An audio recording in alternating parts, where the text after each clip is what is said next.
right. Well, thanks for being here. I want to talk about functional programming or the joy of functional programming. Before I talk about it, just a quick show of hands. How many of you have been programming for more than a year? Okay, almost everybody in the room. 5 years, 10 years, 15 years. Now, I know this is going to show your age. 20 years. Okay, a few of us. Still no gray hairs, that's awesome. 30 years. Oh, come on. I didn't ask for your age, your programming age. 30 years. 35 years. Okay, 60 years. Okay, so I've been programming for about 35 years. And after 35 years I've been programming, I have been programming in imperative style for, I'm going to say 20 years or so. I grew up as a child learning to program in imperative style. What I'm telling you is that I had a terrible childhood. And then, of course, I came across functional programming. And when I got introduced to functional programming, what made it really worse is everybody who did functional programming said it is easy. And I started looking at it, it made zero sense to me. And I was struggling with it and trying to understand what in the world is functional programming. And I realized that it is very different from what I'm used to. What I'm familiar was not what functional programming was. And it took me several years to really learn functional programming. And I will admit that I don't know enough of it. And part of the reason is that I'm so comfortable and so familiar with imperative style of programming that if you give me a problem today, I can solve that problem 50% of the time. I can solve that problem in functional style within minutes. The other 50% of the time, I probably have to struggle with it for hours. I remember taking a flight from Europe back to the US. It was a 10-hour flight, and of the 10 hours, I spent nearly 8+ hours trying to understand how to solve this problem in functional style. I mean, trust me, this beats any in-flight entertainment you could have. And I was struggling with this code and trying to find out how in the world do I program this in functional style. At the end of 8 hours, there's a little light bulb that goes in my head. And I'm like, of course. And then within minutes, the program works in functional style. And then the question is like, why was it so hard to really think about it? Well, that's one of the problems is we should really be able to think in a functional style, and that's not always easy. But we've been programming as humans, we've been programming for, about 60 years or so. One of the things that really surprises me oftentimes is when programmers ask, what's the right way to do things? And if you really think about it, humans have been doing other things for centuries. We've been doing construction of buildings for several, thousands of years in one form or the other. We've been doing medicine for a long time, and we've been doing programming for just a few decades. And it's kind of naive, if you really think about it, to ask the question, do we know the answers? And I think we should be really open to state that we have no clue. Because we really don't. Because we've been doing this for about 60 years. How in the world could we have figured out all the answers in 60 years? So it's really going with the idea that there is so much more to learn. But before I talk about functional programming, I want to talk about life. I want to talk about the world. I want to talk about we the humans. So talk about mainstream. Like I mentioned, I programmed in an imperative style of programming for a long time, and that is mainstream. You look at almost every language that's out there. What do? We do, imperative style of programming. Now we do object-oriented programming. That is mainstream. Now, what is really good about mainstream? What is good about mainstream is you will get a job because everybody is doing it. But what you will get is the job that eventually becomes boring. And a job that may not pay really very, very well. And it's a job maybe that's ending up doing the same thing that everybody else is doing. But let's talk about mainstream in the world that we have seen along the way. We've been wrong. And we've been wrong so many times, in so many ways, for so many centuries. And there's no limits to how much wrong we can be as human beings. So let's say for a minute, I take a ball, and I'm going to drop this ball right from here. I'm going to ask you what's going to happen. Now, clearly, being here on planet Earth, you're going to immediately say, the ball is going to fall down and bounce off like it did. That's very easy. But I'm going to ask you, why? Why does the ball fall down and bounce off like that? And of course, everyone in this room knows the answer. You will tell me, oh, darn it, because it's gravity. Don't you know this? Well, guess what? We didn't. And it turns out that we didn't know this so much that our good old friend Aristotle called it gravitas, where the word gravitas means heavy. So he thought things were falling down because they are heavy. Now you may look at this and say, come on, this man had no clue, right? And this was the Aristotle who got it wrong. And he said objects fall down because they are heavy. Well, that's all we knew once upon a time.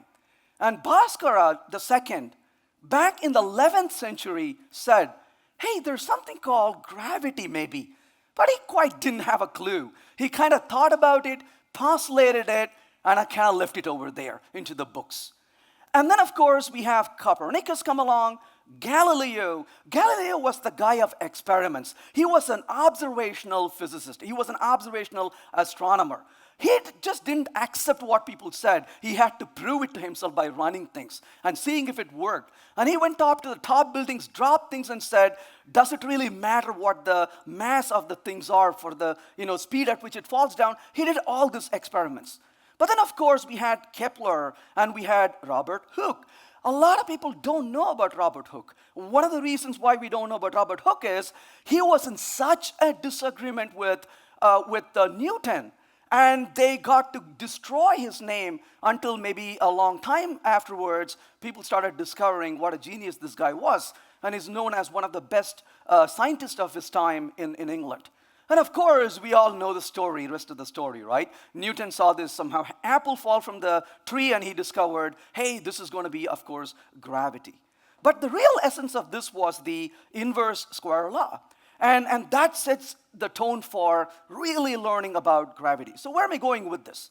Well, the point is, we take time. We take time to learn. We take centuries to learn sometimes. And you know what is even worse? We don't even know that we are wrong for a very long time until somebody comes along and disproves us. But it takes a lot of time, of course. And then, of course, for centuries, there was a misconception about the celestial bodies. The Roman Catholic Church believed that Earth was the center of everything, the Ptolemy's theory. And of course, Earth was the center, everything revolved around it. And this was the known way of thinking. And this is how they were taught, this is how they were told, this is how we are asked to believe. And if you disagreed, you were in trouble. But there was one problem with this theory, though. While everybody who is on the ground accepted this, the poor sailors had a lot of trouble. Because they would go out on the sea and they would look at the skies and they were puzzled.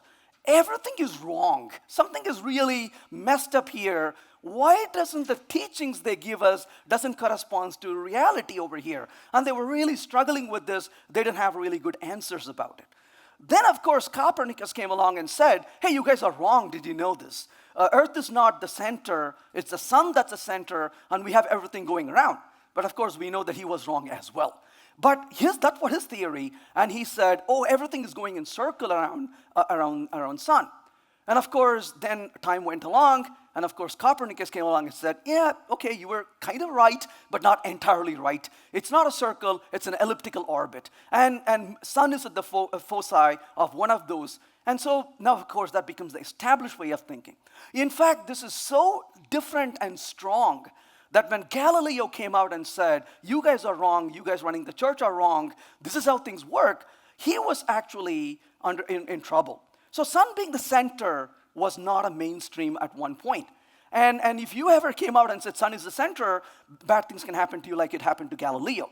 And that is because he was put under house arrest and he was kept there because he was trying to corrupt people's mind telling how dare sun is the center. Sun being the center was not the mainstream. Well, take a look at a little bit away from astronomy for a second. Health and childbirth. If a friend of yours came to you and said, I'm going to have a baby next month, should I go to the hospital to have a baby, or should I just have it in my bathtub, where I'll bring a midwife and she will, help me have the birth? If this was 1820, you would tell your friend, bathtub at home, because the chance of she surviving that birth was much higher being in the bathtub with the midwife than going to the doctors. Now, why is that? The reason was back in the 1800s, the doctor's ward mortality was 3 times higher than the midwife administering medicine for you, birth for you. Now, this is kind of scary, isn't it? Going to a doctor, you have a higher chance of dying. Why? These doctors literally walked around with blood on their coat back in the 1800s. And how do you say this doctor is a great doctor? Look at how much blood he has on his coat. And this is the way things were back in the 1800s. In fact, if you were around 1800s, you were in London, right in the middle of the day, they would open the windows and get the air out because they thought something in the room was really wrong. They quite didn't know why people were dying so much. And a guy named Semmelweis came along in 1865 and he said, "Hey, doctors, do you know why everybody is dying? You guys are carrying the germs around." And he was the first guy who came up with germ theory. But there was only one problem. This was the time before they understood microscopes. And so they went to him and said, "Really? Have you seen these germs? Can you show it to us?" And obviously he couldn't. They actually killed him in the jail because he came up with a theory that was against these expert doctors who had blood on their coat. And nobody spoke about it for a while until years went on, and it turns out washing the hands was not mainstream. And, these doctors would just go with one patient and then go to the next patient, and then they would send the patients home and wonder why these patients died because they would never care to clean anything. All that Semmelweis did was he took all the instruments he used for surgery, put it in water, and boiled it. And then he used it for surgery. And all of a sudden, when the mortality rate was 35% for those doctors, his patient's mortality was 1%. And nobody can say, why? Why are your patients not dying like the rest of us? Oh, it doesn't matter, you're wrong. And that is what it was. Until, of course, Pasteur and Joseph Lister came along, and they took the idea of germ theory and promoted it, and now it's a standard practice. You go to a doctor's office, they sterilize everything before they touch you, and they put the instruments on you. That's a standard practice. That was not the mainstream only about 100 years ago, 150 years ago. And of course, we all know what this one is. This is the US Constitution. How wonderful that is. We hold these truths to be self-evident that all men are created equal. But what men are we talking about? And they talked about, this. Thomas Jefferson and George Washington wrote this stuff. Of course, this was a time of slavery, and men did not have rights after all. Neither did women have the rights either. And it took a good 100 years after that for Lincoln to come along and say, "Hey, humans are not properties. We cannot have them as slaves." And it took yet another 100 years for colored people to sit next to each other. And sitting next to a colored person was not mainstream back then. And in fact, it took 100 years after Lincoln for Rosa Parks to say, "I'm not going to get from my seat. I'm going to sit in the bus next to you, do whatever you want to do." And of course, that was a revolution. And it was not mainstream to sit next to a colored person or a white person. And the point really is, the women did not have right to vote. And this is something I cannot understand. I truly cannot. Why would anybody want to tell me my mother cannot vote? It makes no sense to me. Why would anybody want to tell me that my wife cannot vote? That makes no sense to me. Or my sisters cannot vote. But that's the world we lived in. Because letting women have the right was not mainstream. And guess what? It still is not. And that's the world we live in. And it's really sad, but that's the way our mind is narrow. And that's the way we think about it. Women's having the right, like men, was not mainstream. And this took a lot of time. In fact, 1920, we're not even 100 years into it yet, when women had voting rights in the United States. The first state to amend this was Wyoming in 1869. And it took a very long time before the rest of the country followed suit, and we started having voting rights for people with the women's suffrage movement. And the point I'm getting to is, we get it wrong so many times in so many ways. So when somebody tells me mainstream, I only begin laughing at this point because mainstream did not get us anywhere, right? Mainstream only showed us that we are as wrong as everybody else around us is. And sometimes we have to question and say, is this really the right way to do things? And we get it wrong, and we all do, and reject good ideas at some point. And then a small minority of people look at it and say, wait, maybe we should think a little different. Maybe we should do a little different. And then the change begins to happen. Now let's talk about programming. So what is mainstream in the world of programming? You know, I started programming 30 plus years ago. And when I started programming, the mainstream was procedural programming. That's what everybody did, and that's what I did too. And we wrote code in languages like VB and COBOL and Fortran and all these languages. Pascal. I remember very fondly having required to learn Pascal. And I remember going to my teacher and saying, I will never use Pascal in my life. Please don't ask me to learn it. And he said, everybody does Pascal, you should do too. And I said, I'm not everybody. I will guarantee you I will never use this. And then I told him, if I'll promise to you, I will never tell anyone that you gave me a little slack, that you will let me use C programming. And he said, okay, never tell anybody. And I went on and used C in this course, and I wrote my compiler using the C rather than Pascal. I'm so happy, thankful forever to him. If I ever come across him, I'll thank him for not forcing me to learn that language. Not that it was a bad language to learn. I knew I would never use it.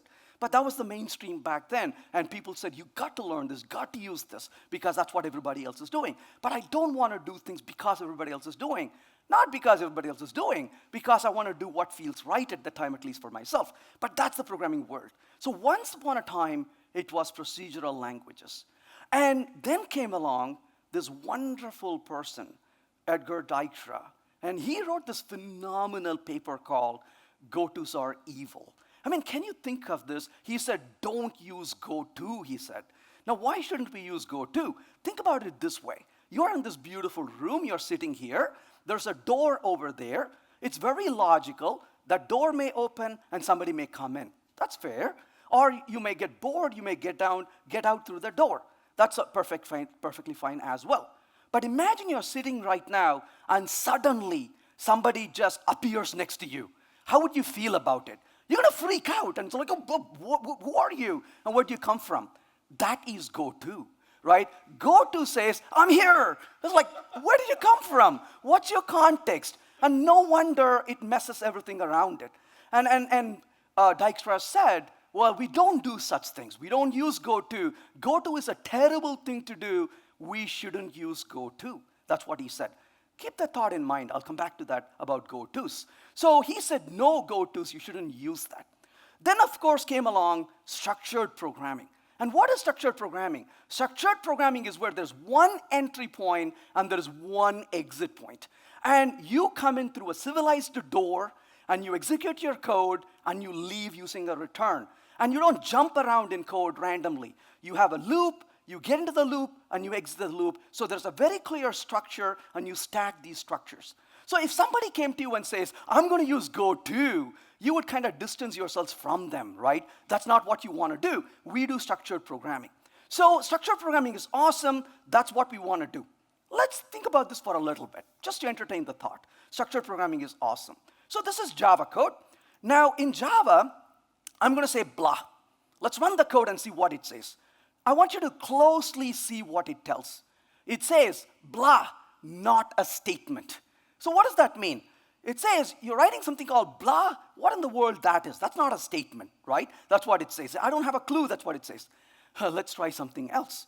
I write go-to, right? Now run the code. Watch very carefully. What does it say? It didn't say not a statement. It's an illegal start-off expression. What does that mean? It means it's a valid syntax, but you used it in the wrong place. Now, where would you use go-to in Java? Well, this is the beauty of Java. Go-to is a valid keyword in Java, but you are forbidden from using it. Java says, I dare you to use it, right? And it says, you can't use it. So you cannot use go-to in your code anywhere. But You know, I'm a fan of programming languages, and I like to dig a little bit. I want to see what's going on, and I just like to really, I don't take, code execution as an answer. I'm like, what is going on here? So for int I equal to 0, I less than 10, let's say 5, let's say I plus plus. And what am I going to do here? I'm going to output, so if I is greater than 5, let's say over here, let's say 10 for a minute. So if I is greater than 5, what do I want to do? I want to output the value of I. So a very simple piece of code. Would everybody agree that this is structured programming, right? You got an entry point, you got an exit point, you got a structure, you got a for loop. Hey, this is awesome. We are programming in structured programming. But let's come back to that in just a minute. Let's go to the command line for a second. Let's run Java P to take a peek at the bytecode, just to see what's happening at the bytecode level. -C, well, that's an option already on my machine. I've aliased it. So we'll say classes, sample, and just take a look at the bytecode, just for a minute, just to see what's going on here. And when you look at the bytecode, what does it tell us in here? When you look at this main, it says, I'm coming in. This is all beautiful bytecode. And until you come to the point where it is going to, let's see what it's doing here. So if you look over here, oops, wrong one. So if you look over here, what does it tell us? So this is a bytecode, or maybe that's not really pulling in. So let me try this again, so pardon me here. So let's try this one more time. So this is which Java P. So try this one more time. I'll use the option here properly, just to make sure it's bringing in things in. -P, -C, classes, sample.class. Let's go ahead and pull that up in the editor here and take a look at it. So when you look at this here, what does it really tell us? Well, actually, you know what? This is fooling me here, so I apologize. This is a different version that's kind of changing things for me. But what you will notice if you try to do this experiment at home is that you will see the beautiful goto sitting there inside this code. And of course, I don't see this right now. It's fooling me. But what does it really tell us when you see these things? Well, what it's going to tell you is that while the code is structured, this is really not the case where it is going to just say, I'm going to hide this all from you. At a layer below, these constructs often happen in the code. It is a question of what we use in our code that really matters at this point. Well, structured programming, of course, gives us this beautiful structure. But then came along these two guys, Dahl and Nygaard. These are two Norwegians, and they created the concept of object-oriented programming. So this actually came out of Norway, but the term object-oriented was coined by an American scientist, Alan Kay. But these are the two guys who first started this whole idea. They didn't call it object-oriented, but they pretty much did everything else almost. So they created this concept of object-oriented programming. Well, when did they do this? Now, think about this for a minute. Does anyone remember the year object-oriented programming became mainstream? Like everybody quietly started doing it. Nobody questioned it. What year was that? 1994. So it's a 1994, give or take a couple of years. Before the time, people were fighting with each other. One group will say, object-oriented programming is awesome. Another group will say, it sucks. And they were fighting with each other. 1994, quiet. Everybody is using it. They don't question it anymore. But do you know what year object-oriented programming was created? What was the year? Any ideas? Yeah, 1967. Can you imagine that? 1967. How many years was that? From 1967 to 1994. A long time. 25 years, isn't it? Or more. And if OOP was a human, it had a terrible, neglected childhood. Nobody wanted it. Until it was 20 plus, hey, handsome, do you want to hang out? And all of a sudden, this is something we want to really bring home, isn't it? And that is a long time, 20 plus years for us to really accept this and move forward. And then, of course, we had object-oriented programming. We don't call it object-oriented programming, right? We call it OO. And then it eventually became OO. Why? Because OO was meant to really have a message passing around objects. But what did programmers do when they started using object-oriented programming? They said, cool, look at what I can do. I can put fields in here. I can mutate it. And then you start mutating it, suddenly what happens? You cannot use multiple threads on it. In the meantime, the guys who worked on this earlier, they're sitting and scratching their head. Did we create this stuff? And people kind of ran with it. In fact, Alan Kay, who coined this term, said, I invented the term object-oriented, and I can tell you, I did not have C++ in mind, he said.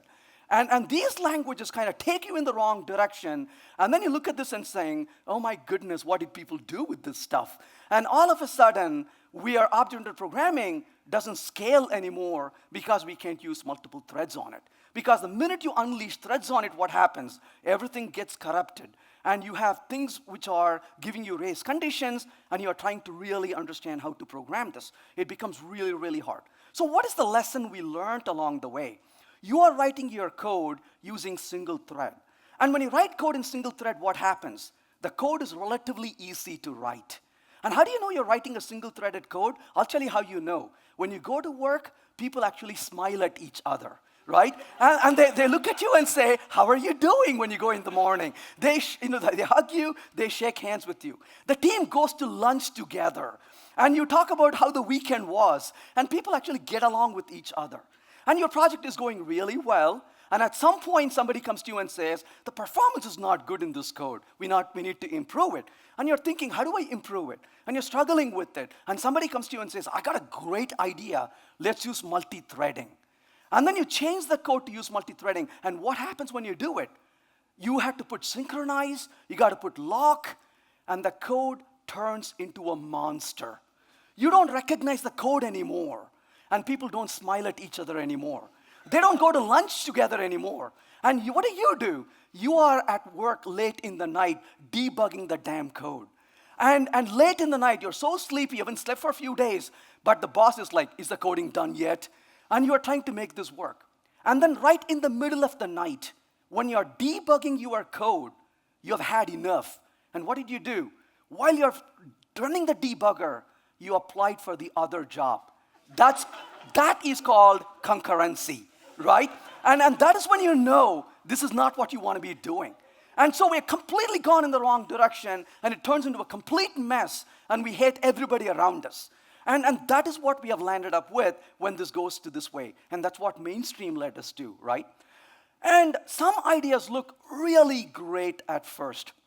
And I always admire the passion of people to come up with brilliant ideas, like OOS. But back in the US, we have issues, many issues, but one of the issues we tackle with is drugs, especially children. What if they get into drugs and bad habits? So somebody came up with this brilliant idea to teach children that you shouldn't do drugs. So what did they do? They created this pencil. And the pencil said, too cool to do drugs. And this is great, isn't it? Because the children take this pencil and say, I'm too cool to do drugs, I won't do it. But little they thought about it. The kids start using the pencil for a few weeks. Suddenly, it's just cool to do drugs. And then it becomes do drugs. It becomes drugs. You are completely sending a wrong message. To me, this is programming, right? Because you start with a great idea. This is C++. This is OOP. This is C++, right? You start with this great idea, and suddenly you're like, how did we get over here? All of a sudden, we're dealing with all this concurrency issue, right? And somewhere along the way, we never thought of this kind of behavior. And it kind of goes completely south. And this becomes really hard to work with. But this is just one example. We got other things that are very similar to this as well that we have to be very careful about. For example, here is a beautiful Starbucks. And this is an American icon. We have to go to Starbucks, right? I mean, you can't go to work without going to Starbucks. And when you're in work, you have to go to Starbucks. But somebody who designed this kind of van did not think of one small problem. When they opened the door, it said, sucks over here. I mean, who are these people designing this, right? And then never thought of that consequence. And all of a sudden, you open the door and it says sucks, not Starbucks anymore. So who's designing these systems? This is programming to me again, right? You had a good intention when you started, and all of a sudden, it's completely something different than what you expected it to be. And like, where did we go wrong in this? Well, then comes along something even better. Coca-Cola was trying to sell their product in the Middle East. And they wanted to sell, and they want to improve their sales. And somebody in marketing came with a brilliant idea. And they said, here's how we're going to sell the product. And they showed this guy who is absolutely tired. He's on the floor on the sand in the hot desert. And he drinks a can of Coke. And he starts jogging. And he is healthy. And they send it out. And the sales drops. Nobody's buying Coke. And they're like, what in the world? Why are people not buying Coke? And that's when they realized in the Middle East, they read from right to left. And so here's a guy who is healthy. He drinks Coke. Look what happened to him. Why would you buy this nonsense, right? And again, it's when we don't think about the consequences of what you design. So design can be very treacherous. This is, again, away from the programming world. We make mistakes in every corner of life. That's what we humans do. And I'm going to ask you the question, how in the world can we believe that somehow we got everything right in programming when we mess up so much in almost every other aspect of life? And we have to ask the question, maybe we don't. Maybe we're still learning. Maybe we still need to figure out how to do these things. So from that point of view, what do we do every single day? What is our job? If somebody comes to you and says, what do you do for a living? How do you describe what you do? I'll tell you how I would describe it. I write code. And then they say, okay, that sounds interesting. And then what do? I fix bugs. Oh, really? And then what do? I write more code. And then what do? I fix more bugs, right? Because the more code I write, the more bugs I have to fix. And then what happens? We write more code. I mean, we are relentless, isn't it? Because we fix more bugs, what do? Now I got to go back and write more code. And now we fix even more bugs. And then the cycle goes on. And somehow, this is a rinse and repeat. That's what we do. We keep writing and fixing bugs and fixing bugs. We keep writing more. And we write more code. And what is that called? What is that job description of that? Mainstream. Because that's what we are. You know, here's my definition of a programmer. Somebody who gets paid to write code and gets paid even more to come and fix it. This is the best profession in the world. Because in no other profession, you'll be paid twice to do the same thing, right? The boss comes to you and says, do the work faster. Okay, done. Here's the money. Thank you. And then 2 weeks later, it doesn't work. What do you want me to do? Come fix it. Right? This is the best job ever. Because you get paid twice, thrice for doing the same thing. Can you believe any other profession this happens? A plumber comes and fixes your plumbing. It doesn't work. What do you say? Hey, you guys messed it up. Come fix it. Can you give me more money? What money? Fix the damn thing you broke, right? But at work, this is awesome.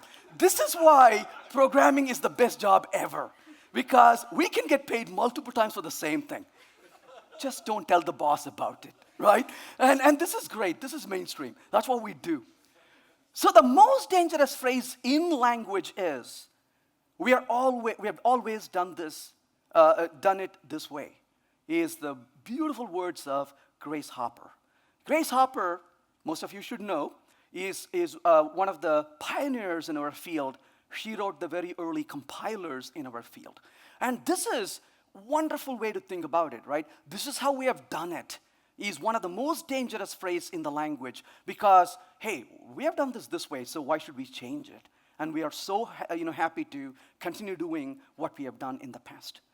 But let's talk about the next generation of things that we talk about functional programming. Now, we talked about object programming being introduced in 1967 and getting mainstream in 1994, 20 plus years later, isn't it?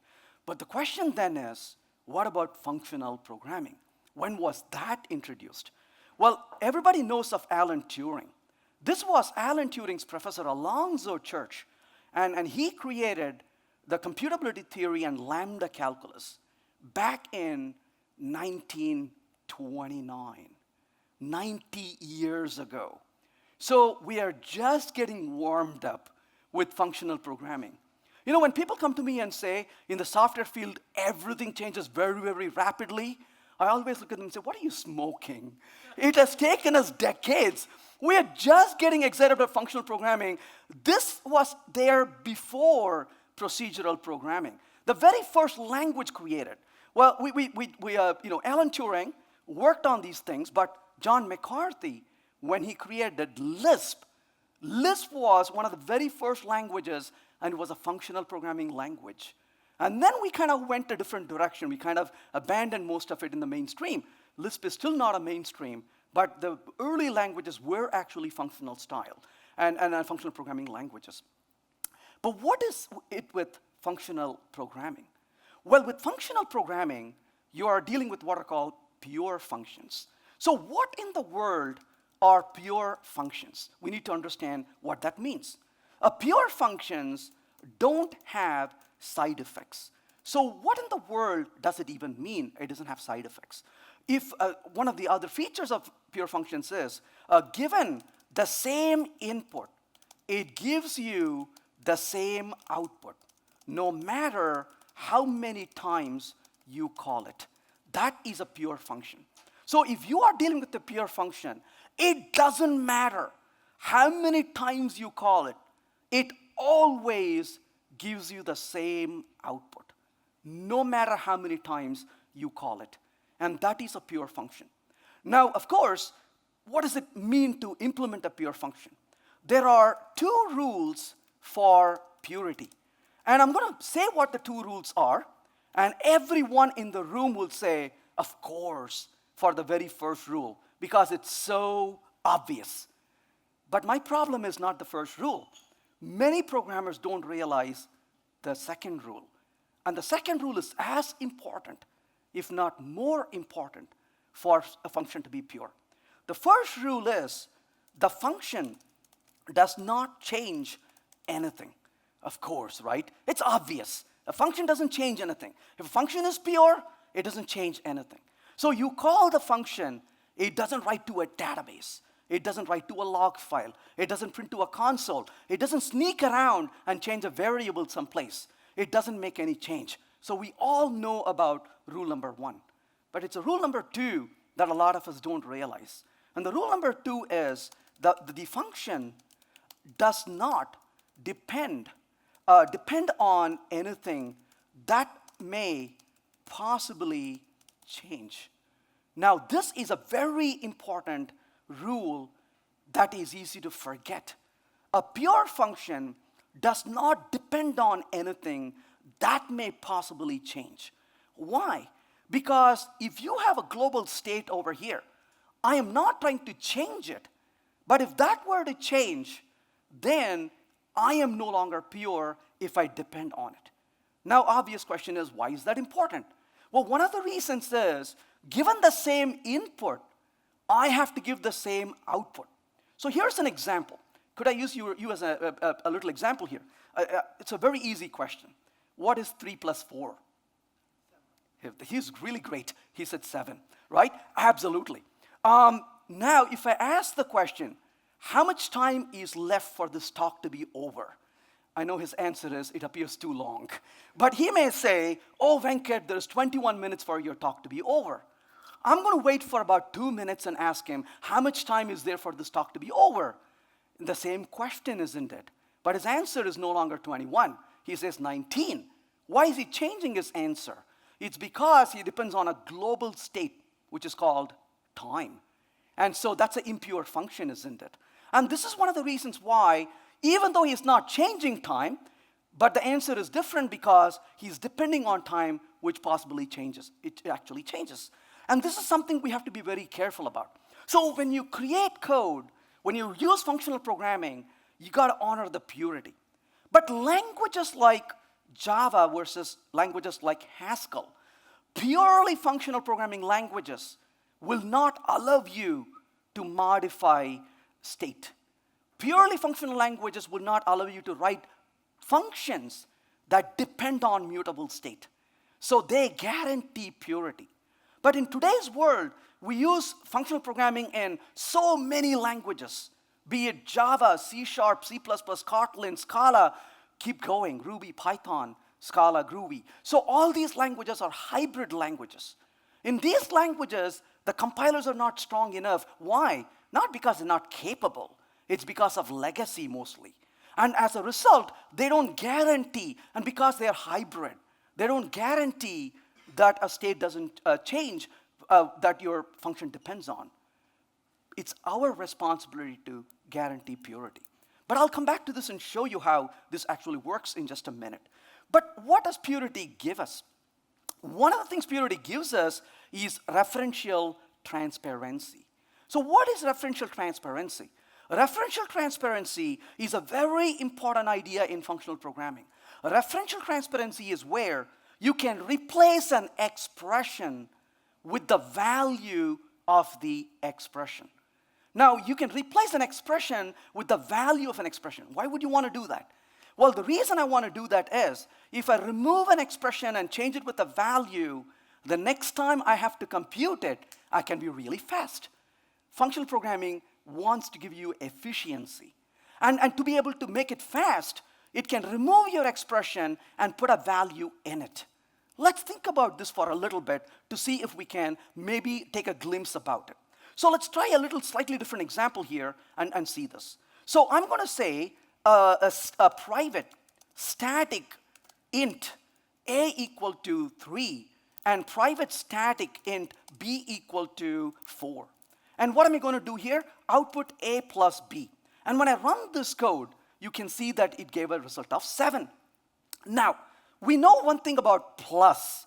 Plus is a very nice function, isn't it? What does plus do? Plus takes an input, takes the other input, operands, adds the values, gives you the result. But what does plus not do? Plus doesn't change A. Plus doesn't change B. So if I look at the highlighted code right there, I'm going to ask you the question, is the highlighted expression, is it pure? What do you think? He's been awake and listening. He said A and B may potentially change, so it's not a pure function. You know it, but the compiler knows it also. Let's see what happens with the compiler. Again, I'll see if this particular compiler version is going to show that to me or not. So what am I going to do here? I'm going to say Java P and take a look at the classes sample.java just to take a look at what it is doing. And if I look at this code right here, and I'm going to look for iadd over here and see if it performs the add operation. You know what? I'm going to change the version here just to be sure I get a consistent response here. So give me a second. So and then we'll try this. So let's go ahead and try this one more time just to get a glimpse of it. So what am I going to do? I'm going to say Java P, and then I'm going to ask for classes sample.class and take a look at what it tells me. So what am I going to look for here? Well, you will notice what you're going to notice inside of this is that a call goes out to the add function in here. So you would notice, let me see if I'm able to see that here. So my tool is completely messing up with me today, so let me try this one more time. So let me just quickly try this. Yeah, that's the version I'm using. So which Java P? I'll try this one more time. So the demo gods don't want to play with me today, but we'll try this. So let's try this one more time.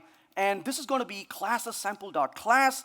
I want to run this one more time. So sorry, pardon me. I want to compile this one more time, make sure I've got the results here, and then we will go ahead and try this. So, all right, so here we go. So let's go ahead and open up the sample.java, and I'll compile it and run it and see if we can get the results out of it. There we go. All right, one more try. Let's go ahead and run this code, and I'll take a look at the bytecode being generated. So all right, so we got a value of 7.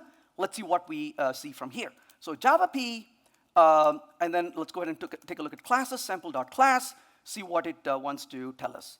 So in this case, what you would notice is, again, I'm not seeing this here, but let me try this one more time with the full expansion. Otherwise, I'll move on. I'll give up and move on and just talk about it rather than showing it here. All right, so what I'm hoping to show is that it would perform the add operations within this code. And if you analyze this, you'll probably be able to find out. And it is going to load these two values. Maybe I can show you that. And it's going to load these values in memory because from the field. and it's going to perform the addition operation of those two fields. And you probably can see that's a bytecode it generated. Let's just take this for the face value right now. Well, it's doing all this operation right here to compute this little math that we are doing. But let's come back to this code for a second. And in this case, we can say over here, final. Now, when I run the code, you can see it still gives you the same result, 7, no difference over here. But let's take a look at the bytecode that got generated just to entertain the thought, what are we really seeing here? And take a look at the bytecode. And what does the bytecode tell us? And all of a sudden, what we will notice here, if we were to really look at the right bytecode, is that it doesn't perform the add operation, but it's going to load up that constant and display it. So right there, it's going to take the value 7 and display it. Now, why would the compiler optimize like this? This Java compiler trying to optimize for you. What is the reason for it? Well, because the compiler will tell you, hey, you know what? These two are values that cannot possibly change. And as a result, I'm going to optimize this. And the compiler can pretty much replace that value with the 7 and move on. So this is a very trivial example of optimization. But I'll mention to you one thing that I would never forget. I was programming with Haskell, and there was this function. And this function was going to perform some computation, which was going to take quite a bit of time to run. And I called that function, and it was running. And I said, OK, I'll wait for it to finish. And I kind of looked at the time. It took 15 seconds to execute this function. And when it gave the result back, I said to myself, OK, that took 15 seconds. I don't remember exactly why I did it, but immediately I ran the function again. I was in the REPL, and I ran the function again. And when I ran the function again, I naively said to myself, OK, maybe it's going to take 15 seconds to run. But as soon as I said run, in a snap, it gave me the result back. I was like shocked. How did you run this so quickly? And that's when I understood that Haskell can perform quite a bit of optimization. But how so? Because in Haskell, unless you explicitly mark a function as impure, functions are pure. And as a result, the language can aid in optimizing the code execution quite a bit. And that leads to efficiency. So functional programming is built on this idea of efficiency, and that starts with referential transparency. Where does referential transparency lead us to? Referential transparency leads us to memoization. So what does memoization really mean? It's a very related concept as to memoization. So let's think about an example for a minute as to what that really means. So going back to your example, let's try this one more time. What is 2 plus 7? It was pretty quick, right? He's really on it. It's 9. But I'm going to ask you a little bit more difficult question. What is 141 plus 239? 308?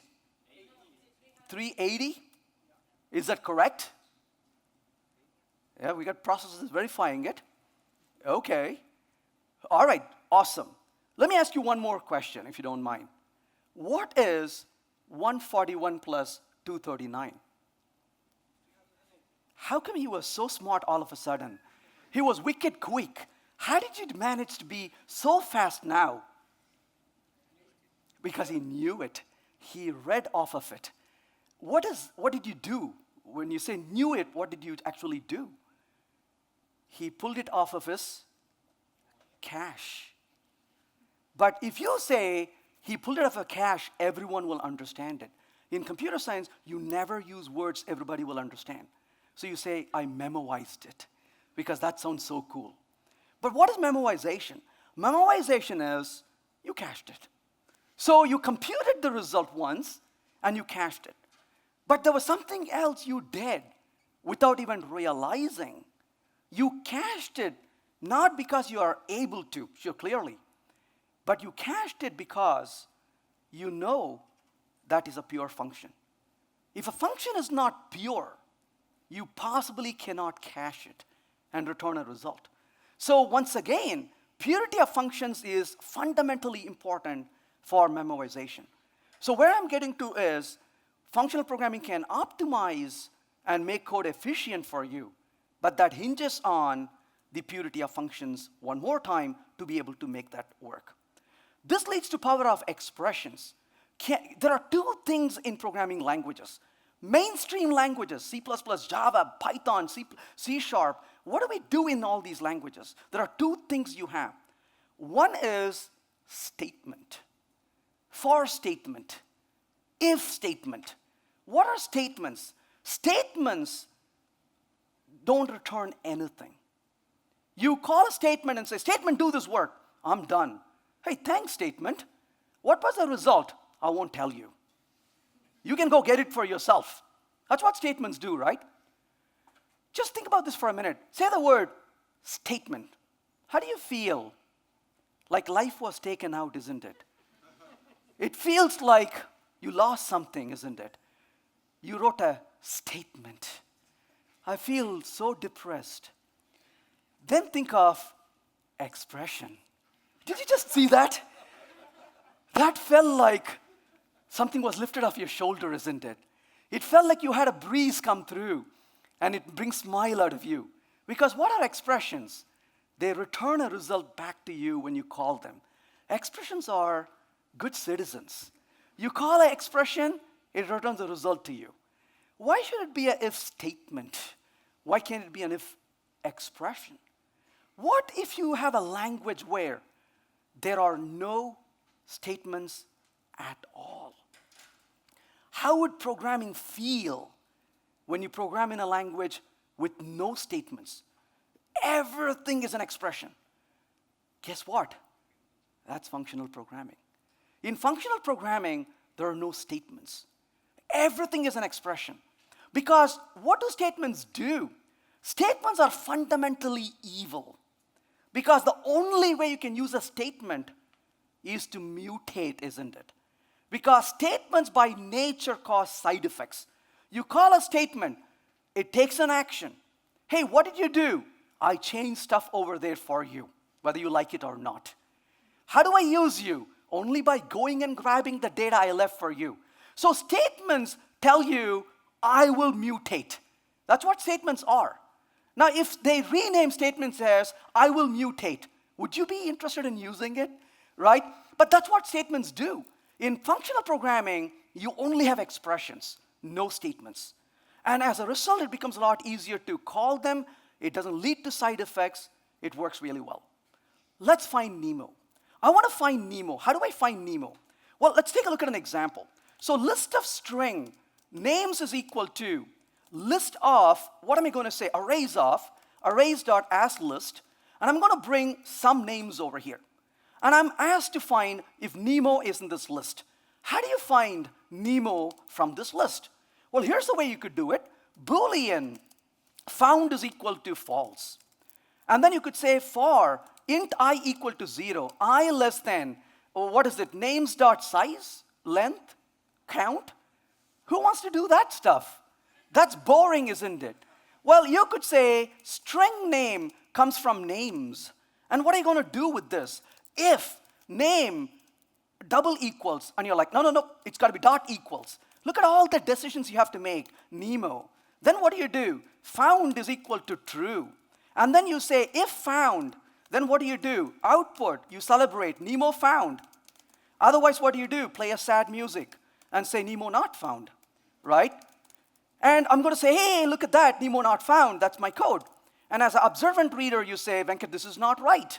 You have to put a break over here. If you don't put a break, in the best case, you get a slow code. In the worst case, you get a wrong output, isn't it?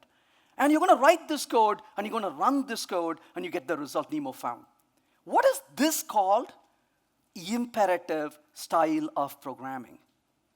Anyone who's done this before? Yeah, every one of us. I won't ask you if you have done it, but I'll ask you a different question. How do you feel when you write code like this? 8 hours a day. I'll tell you how you feel. You feel dirty. You go home, children come running towards you, you say, don't touch me.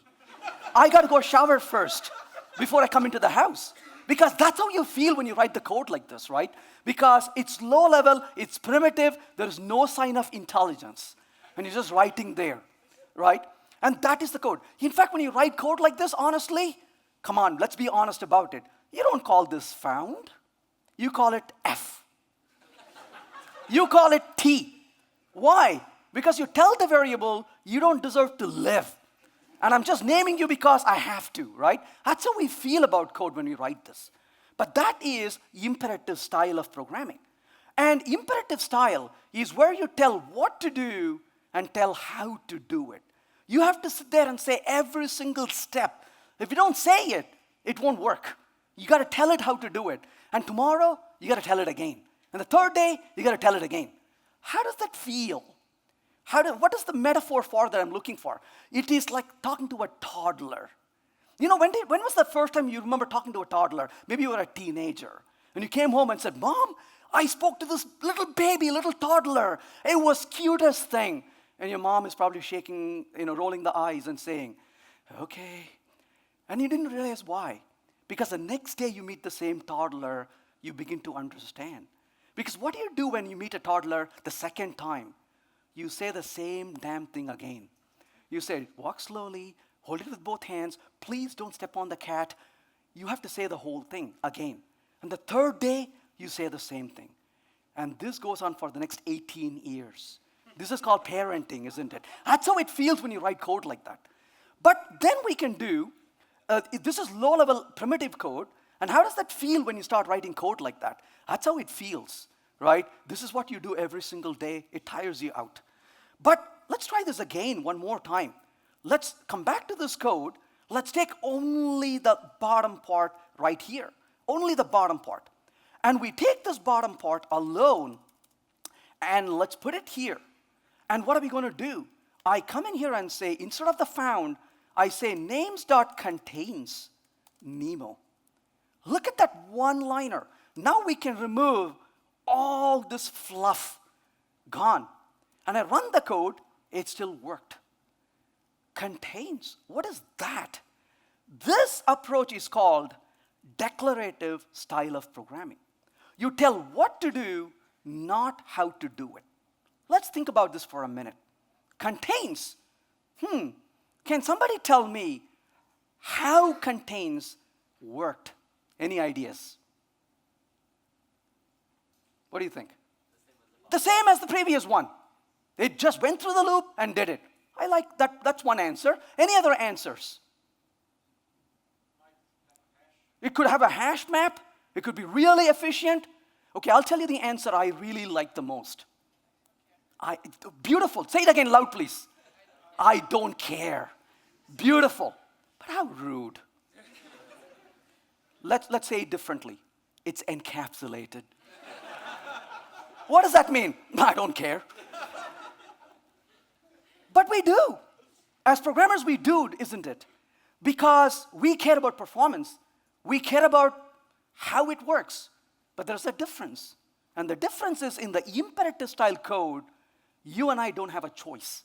It's on our face. It says, do you know how I work? I don't care. I don't care. You don't care. It's here. Take it. Whereas here, hey, I don't care at the moment. But if I want to, I can always look at it. It's not on your face. And so it's encapsulated. And so as a result, you can focus on what's important and not be drawn down by things you don't care about. How do you double the values in a list? In a very similar way, you could take a collection of values. Let's say list of integer. We'll say numbers is equal to arrays.asList. In this case, what I want to do is to take some numbers. We'll say list of numbers 1 to 10, right? So list of numbers 1 to 10. And what do I want to do with these numbers? I want to double the values. So what can I do? I can say numbers.stream. Then I can say over here, take the map operation, given an element, element times 2. And then I can put that back into a collection, collect to list. And I can then collect it back into a list of values. And then when we are done it, we can just simply print it. That becomes so much easier to loop through. And we're using a collector over here. But this gives us an ability for us to write the code in a much easier manner without having to struggle through every single line of code. Again, focus on tell what to do, not how to do it. So imperative style is like working with a toddler, like I said. Functional style is like working with an adult. Okay, let me rephrase it, knowing some adults I know. It's like working with a responsible adult. And you just tell what you want, and it gives you the result after that. So you are ceding control. That's exactly the point she made. I don't care. I let you do it. I will dig in when I need it, not otherwise I'm not forced to it. So it's a small change in syntax, but a big change in semantics. Imperative style is opaque. It hides the errors from your eyes. Functional code is transparent. It removes accidental complexity in the code. So you're able to focus on the problem rather than the solution. And that becomes a lot easier to work with. But what about efficiency? What if I want to run this many times? What about efficiency? I'll talk about efficiency really quickly here with an example, and then we'll wrap it up.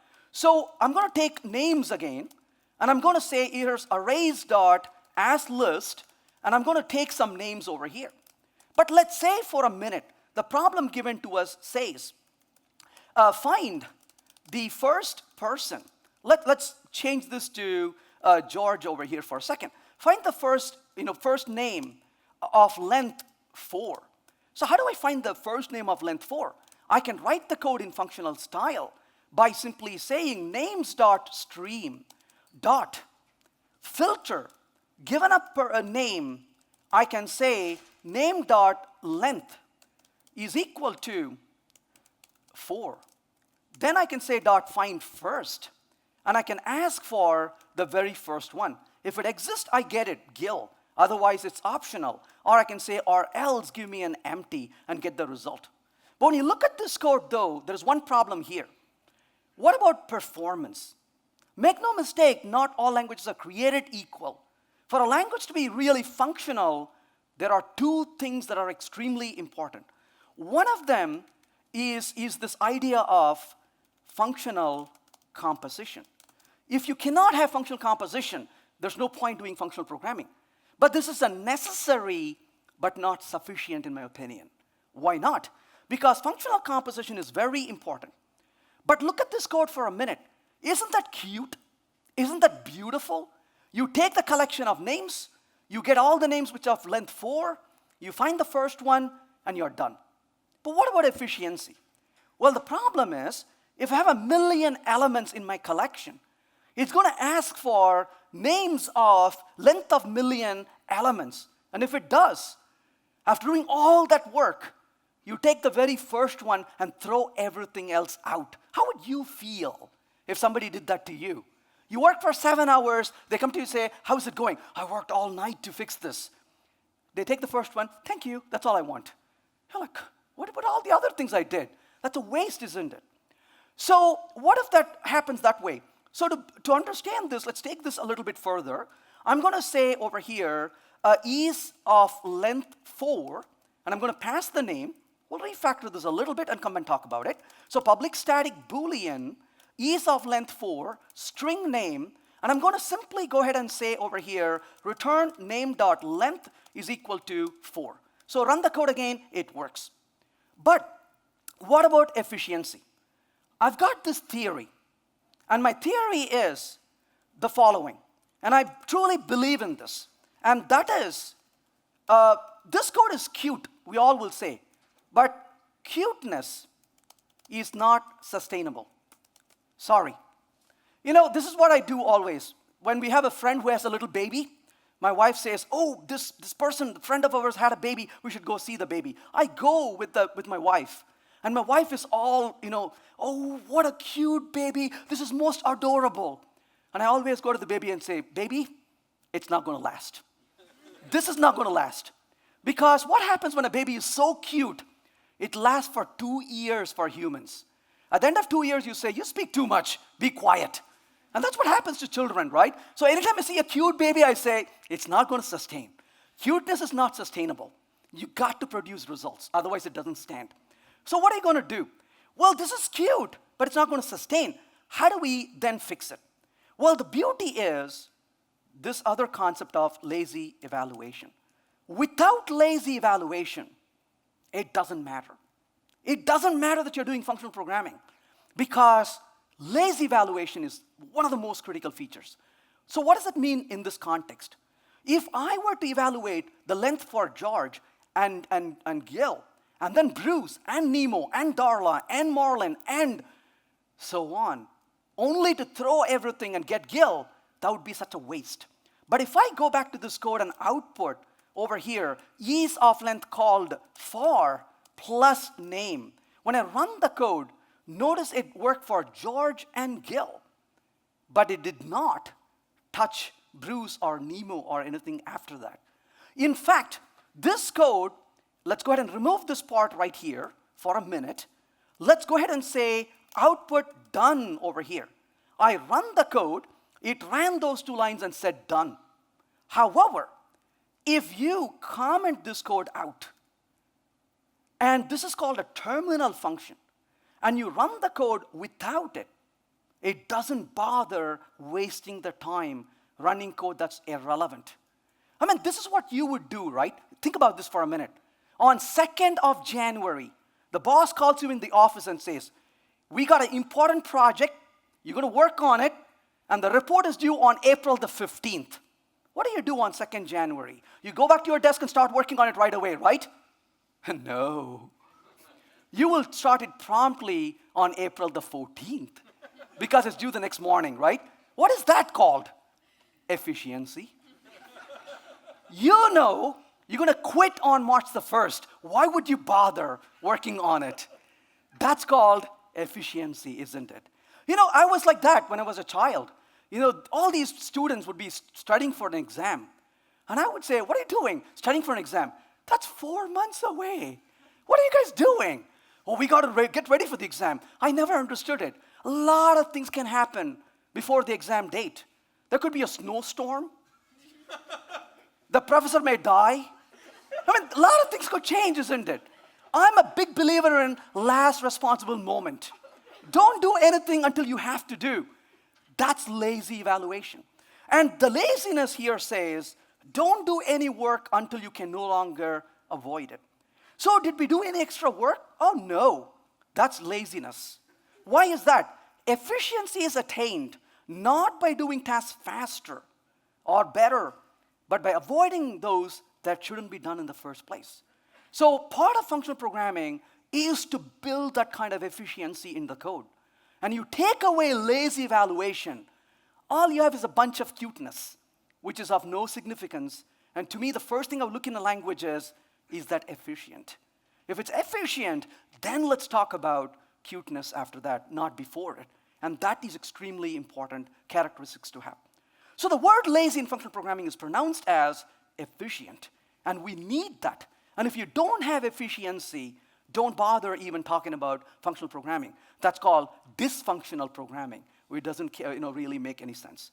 So functional programming makes lazy evaluation and function composition really easy.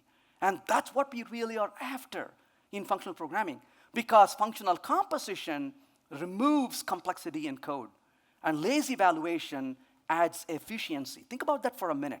So what are you really trying to do with these? So you're saying functional composition plus lazy evaluation. And what you mean by this is you are saying reduced complexity plus increased efficiency. And that is what functional programming is for me.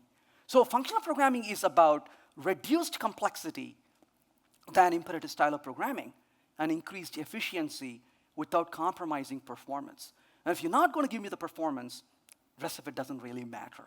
And to me, what drew me into this is not just the fact that it's cute and you can reduce complexity, but you can do that without compromising on performance, and that is extremely important for us to have. So talking about mainstream, we have to really question ourselves. Is what we do enough? And the short answer is we have been in this field for too long, too short of a time. We can't assume we got everything right. And maybe functional programming is not the final answer, but it's a better answer than what we know already, and it's worth a shot. So as Lincoln said, towering genius disdain a beaten path, and it seeks regions hitherto unexplored. And we have to really have the courage to do that and to be able to explore, because the beaten path is already there. We can always go back to it, but I think the new territory, the unexplored path, is much more exciting, and there are people who have done that before. Imperative code is familiar, but declarative code is much simpler. And functional code is declarative in nature, and that's where we get the power from it. So we could see a good code should read like a story, not like a puzzle. And one of the reasons I love the declarative style of programming is the code reads like a story, not like a puzzle. And it becomes easier the code begins to read like the problem statement. And because it reads the problem statement, the code becomes concise. The code becomes expressive. The code becomes easier to keep our focus. We are able to think about the problem than the solution. And it reads more like the problem statement, so it becomes easy to communicate it. It is transparent instead of being opaque. You're able to see through the problem using the code. And finally, it's easier to test due to the purity of functions. Functional code is easier to test than imperative style code is, and it's easier to optimize the code as well to get performance out of it. And finally, it's easier to make it concurrent.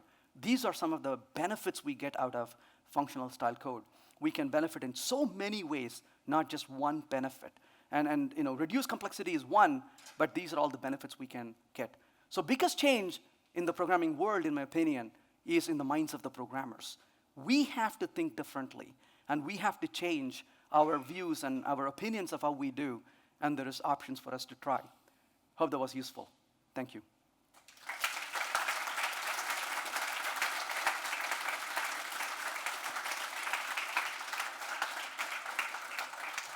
I'll be delighted to answer questions or hear your comments if you have any.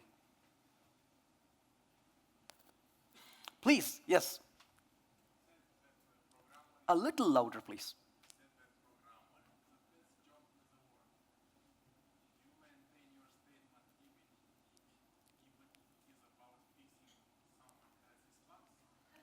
So the question is, even if you're fixing somebody else's bug, is it still the best job in the world? Where did that someone else come from? It is us, because when I'm fixing your bug, you're fixing my bug. We go in circles. This is the industry we have created, isn't it? If we have a better discipline, you take on a legacy project, your environment is so away from making it practical. It's not like you can join a project and suddenly change everything for the next person who comes in, right? As an industry, we have so much to do to really improve the quality of what we do. And not a single person can come and change it unless we have a commitment, and a bigger move towards it. So yeah, that's a vicious cycle. We create, problems for others to fix while we fix their problems. It's a vicious cycle we go in, unfortunately. Please. So much momentum right now? For functional programming? Yes. Yeah, very good question. So the question is, why are we gaining such a momentum for functional programming? A really good question. So one of the reasons for that is, so this is a bit of a strangeness to think about it. Programmers don't change so easily. And I'm not talking about people in this room. Most people in this room, you're the outliers. You are here past 9 p.m., sitting here, talking about technology. That tells only two things. A, you don't have life. And B, you're passionate about it, right? Programming. But that's not the mainstream. You're not the mainstream. The mainstream programmers, clock in, clock out, they don't care. But the business demands are different. There are two things that's changed around us very significantly. One is the hardware. We have multi-core processors. Even your handheld devices today are multi-core compared to a few years past, and machines, of course, are multi-core. In multi-core processors, multi-threading is on steroids. It's no longer multitasking. The second is big data. We are talking about large volume of data, high volume, high frequency of data. So the business demands performance from us, and we want to be able to provide that. Imperative style of programming in the parallel world didn't scale. And as a result, the world said, maybe we should look at things that actually will scale. Here's the thought I will leave with you. I haven't quite talked about this here today, but this is one of my realizations, and that is, I'll just throw this in here, reactive programming. A lot of us are talking about reactive programming, and people often ask me, is functional programming going to be the future? I tell them no. Functional programming is not going to be the future. It's reactive programming that's going to be the future. And the reason I say this is, to me, reactive programming is functional programming plus. That's what it really is. Because reactive programming builds on the ideas of functional programming. You're starting with pretty much the two ideas, function composition and lazy evaluation. And then you're including back pressure and data streaming on it.